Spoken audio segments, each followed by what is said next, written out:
Hi, welcome to stream. This is Chris, like I look like. I'm going to go over a replay that is pretty cool. We win against Portalcraft as Haven. We made some adjustments to our deck. We put in 3 Jeweled Brilliance, and we just put in 3 Alana's Prayer. We realized that our deck is Evo hungry, and we're slow. We're a slow deck, so we need to catch up. And if you're going second, or sorry, if you're going first and you only have 2 Evo points, it's not actually very common to get Alana's Prayer on time is usually a pre-Evo, and so we're getting behind tempo. So by getting Jeweled Brilliances online and just running Alana's Prayers basically puts a high consistency of Alana's Prayer without taking Evo and being cheaper, because Alana's Prayer and Jeweled is 4 mana, so it's more likely, it's twice as likely to be found. It doesn't take the Evo, and it's not hungry for space. So I could drop the Alana's Prayer on a full board, which I think is a big adjustment. Here we did a very interesting play. We decided we'll play for value and get some heal going. We knew that he had to respect the Alana's Prayer, and that Zoe would have to be respected as well. So he would have to get off, he would have to fall back off of my face and go onto my Zoe. And I was thinking, well, he's probably going to have to Evo something and trade in, which is pretty good. That's a 2-for-1, right? So he's got a really good hand, and I've got a really good hand too. Our game plan is very dependent on Goddess of the West Wind. We want to have Pearl on 6 because she is such a power play at 6. Or we want Wilbert on 6. And either way, we want... Usually Wilbert's the weaker play, but it has more value. And we didn't even play... here we didn't want to overdraw. So we just went for the clean clear. We wanted to save our Evos. And we have a lot of cards coming. He's been finding augmentations, and his flow is going nicely. He found Mugnir, so he's able to take out Alana's Prayer very nicely here, so it's a good counter. Usually, if you're usually playing Alana Evo, and that happens, you're kind of not happy because you don't have enough Evo points to get your Alana game plan online. But now that we're playing Alana's Prayer straight from hand, there's no real drawback. He's empty on Evo points, he's empty on cards in hand, but he got the focus, so he drew 2. He put a lot of portal cards in his hand. Oh, we decided to go for the Wilbert play here and just do the Evo. The reason for this, I think, is I realized that he got his game plan off, and I felt that Goddess of the West Wind would not be effective. He would be able to clear it out with Acceleratium pretty easily. So I decided, look, we need to start putting some pressure on him. And we're running Raw Radiance package, so we do need to start doing damage to get...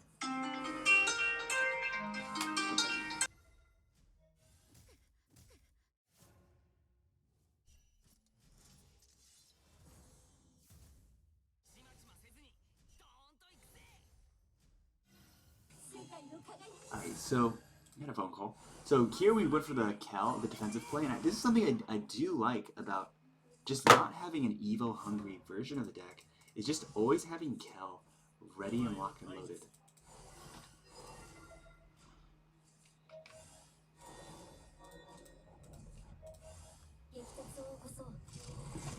And so we're both out of Evos, but because of our decision, now he's got Mercurial Aegis, so he's just buffing up his whole board of artifacts. He's now putting on the pressure, but look, his life is lower than mine, and that's because we had chosen to... We've done 8 damage, having just chosen to go for Wilbert, and Wilbert was able to get some cards up. And Goddess of the West Wind, here comes a Radiant, and first Omniscient Kaiser. Something to pay attention to is he's going to play 3 Omniscient Kaisers against me, which is pretty interesting. But let's pause. So, now we decided to go for the Goddess of the West Wind. The reason why we tried to sequence it this way is because, notice, if we had done Wilbert now, it's too late. Wilbert is slower. Wilbert's actually slower than this, and it's too easily countered. And Wilbert's only good if we could put him on a clock, because look at his HPs. We're basically trading. I haven't attacked him once. Now, at the same time, I was at full HP when Wilbert came down. Set can heal me by 3. We have a bigger board to buff, because now we have an Alana's Prayer online. and we have enough mana to pair our 6 play with a 2, and a monastic holy water will be just what's in the order to heal us up and to buff the board using Alana. Alana's prayer says whenever we heal, buff everyone up by +1/+1. So we're gonna buff up the whole board by +2/+2. At the same time, now every time he attacks into set, he's taking that damage on from Wilbur. So this board is also too difficult to deal with. Like, being honest, if you just play Wilbur cannot deal with this. This is lethal. This is basically lethal. He basically had enough damage to go through, and at the same time, we had enough tempo when he had cleared Wilbur. Wilbur's defensive guards came into play and functioned, and that's really important about Wilbur. You want his guards to not board block you.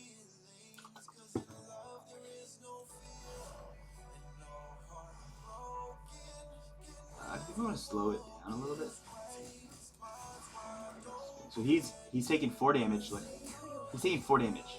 It's gonna take 8 damage. Take attacking set. He just took 8 damage. He attacked set 4 times. So that not only preserves face. Look at his life. It's a 4 HP.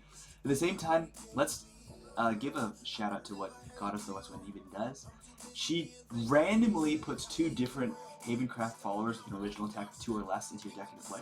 And I only run 2 different Havencraft followers that even meet that criteria. So every other creature in my hand has more, in my deck, has more than 2 attack. The only 2 creatures that have 2 attack are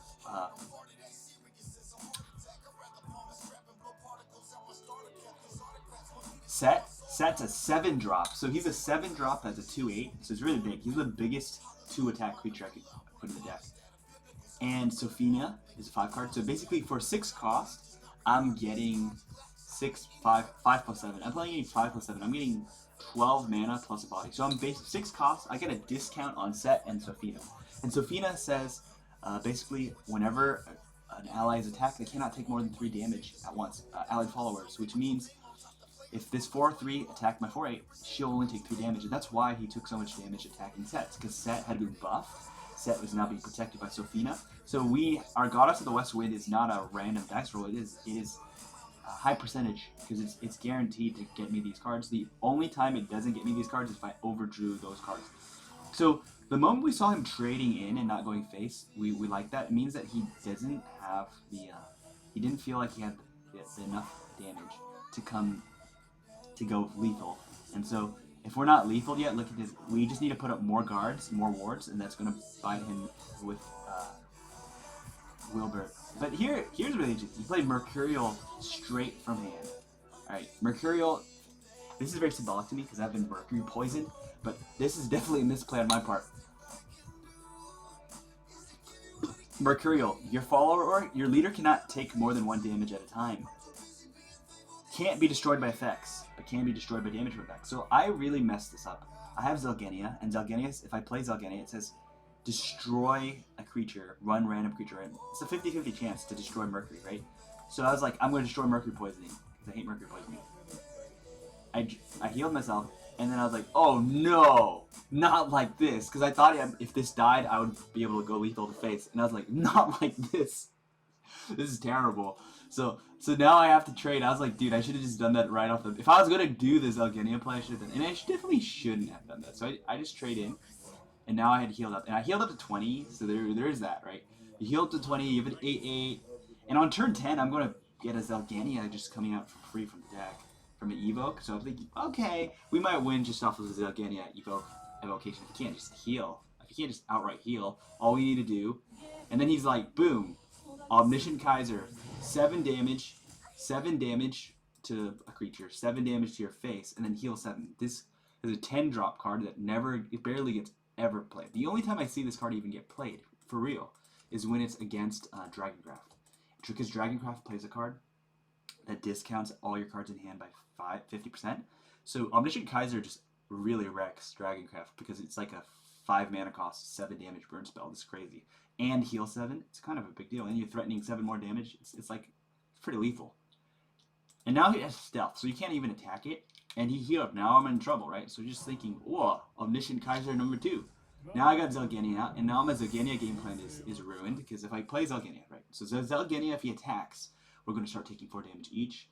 But that means any wards I put up, I'm going to weaken my own wards, and 4 damage is not enough to deal damage. Now, I drew 3 Raws in a row, and we should make it clear here. Raw Radiance Incarnate says, at the end of your turn, deal X damage, which is the turn count, which is 10, minus 5. So Raw would do 5 damage in this current turn. It would actually do 5 damage per turn. So if Zelgenia attacks, he'll take 4 damage. If Raw is played, he'll take 5 damage. And next turn 6 damage, and then 7. So in this turn he would take 9 damage if I play this. Unfortunately, I'd go to 4. He'd clear this 2, so he'd draw 2. He's almost overdrawn. Zelgenia would go to 7-3, and any wards I'd have would have like 1 HP, or it would be just dead. So I decided, let's just play out Raw. We need to put him on the clock again. And now let's do Wilbur. So we went for Wilbur. So we passed our turn, so Raw did 5 damage. And now Wilbur Accelerate gave us two cheap wards. But now he has that problem. Every ward he attacks, he takes 2 damage from Wilbur. So he takes 2, right? There. Takes 2 there. And we should make it clear that it's nice that these 2 creatures weren't going to die. But in other words, this is a 7-7. The only way it died was if he somehow cleared the 3 wards and traded the 7-7. If it didn't die, it's blocking him from putting on damage into the board, which is important because he still buffed the board with Mercury. He's very close to lethal. All he needs is a Radiant Artifact and a Mercury, and that's lethal. And he played another. So he actually he high rolled just like me. The funny thing is, it means he didn't have a 1/2 artifact. Now they're just looking back at this, he would have lethal because he has 2 Acceleratiums, which say every time you play an artifact, you gain 1 mana. So if he played a 1 mana artifact, he'd get 2 mana back, so he'd actually go back to full mana, 10. So if he played a 2/1 and just traded in and did the exact same play, Omniscient Kaiser snipe for 7 and then hit me in 4, I'm dead, right? And he didn't even attack there. That is funny. So he didn't attack, which I don't think is a very good idea. You just look at not attacking. If you go in hindsight, and the thing is, he is nervous about. He was nervous. He is nervous about more wards. So like, okay, let's say he traded, he takes 2, so he goes to 7. It's now turn 11, so he's going to take 11 minus 5, which is 6. So he'd go to 1. So he's afraid of Meowskers. He's afraid of charging creatures. Little did we know that this Holy Cavalier is gonna take it home. So we get our second Alana's Prayer, and then we get a Golden Bell. Golden Bell heals, and since we have 2 Alana's Prayer, 1 buff plus 1 plus 1 plus 1 plus 1. Now it's plus 3. So you need to just do 3. Now remember, 11 minus 5 is 6, and so we just get a nice clean passing. Bye bye. Now I need to toss someone back. That was a pretty epic game. He played 3 Omniscient Kaisers on me. He played a Mercury. And I'm happy to say that I beat Mercury. Again. Alright, take care, and God bless.